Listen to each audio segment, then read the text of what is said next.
Let's talk about the PCR test. Let's talk about the border. Canada-U.S. border is starting to reopen, albeit slowly, still requiring the PCR test of Canadians coming back over 72 hours, which is a costly test. We're still waiting on word from Americans because the tourism and hospitality sector are hurt badly. They're on their knees right now, and this is a problem because the federal government doesn't want to listen to those in the industry that are raising legitimate concerns about the PCR test. Every other country, United States, Europe, is using a different kind of test, which is cheaper, just as effective, but more accessible.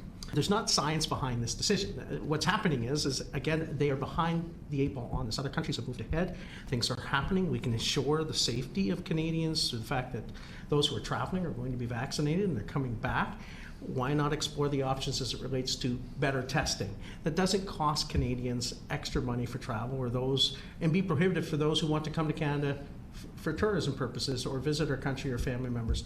I have a large border riding, and there are people with family members just across the border that they haven't been able to hardly see, grandchildren and others they want to be able to spend time with, and over the Christmas break, etc. And obviously everyone wants things to be done safely and done properly. But there's means to testing that doesn't take near as long, nor is near as costly. It's still having a devastating effect on the travel industry. Absolutely. You know, I meet with travel advisors regularly. Totally. And they are telling me that people who had trips booked are now not booking them because of the requirement of the PCR test. Everybody who's booking those trips, presumably, and they're telling me, are double vaccinated. So the redundancy of the test, and it's not based on science and evidence, as Richard said. Every decision that's been made, it seems, at the border has been a political one, or a decision that aligns with the liberal ideology, right? And that's a challenge for people right now. I'll give you an example. I had a baseball team in my riding who went down to Maryland. There was a bunch of them. The parents had prepaid for a PCR test. I think it was a couple of $100. The company said they didn't have enough staff to do them, so then they had to make arrangements for another company to do the test. They got to the border. The test results weren't back yet, but the border agent said to them, "Oh, that's okay. Just go over there and do a test." And they did.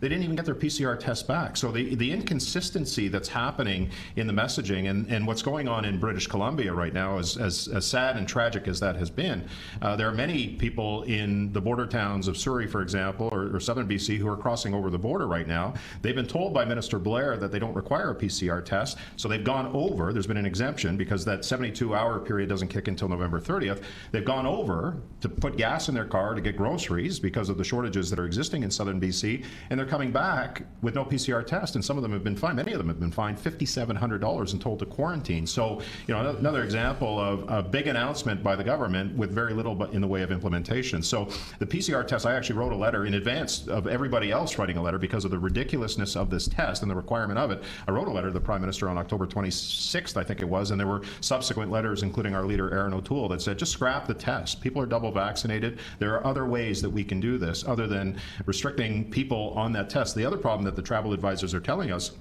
people are fearful of false positives when they travel to other countries to get that test. Will I be stuck in that country? For how long? At what cost?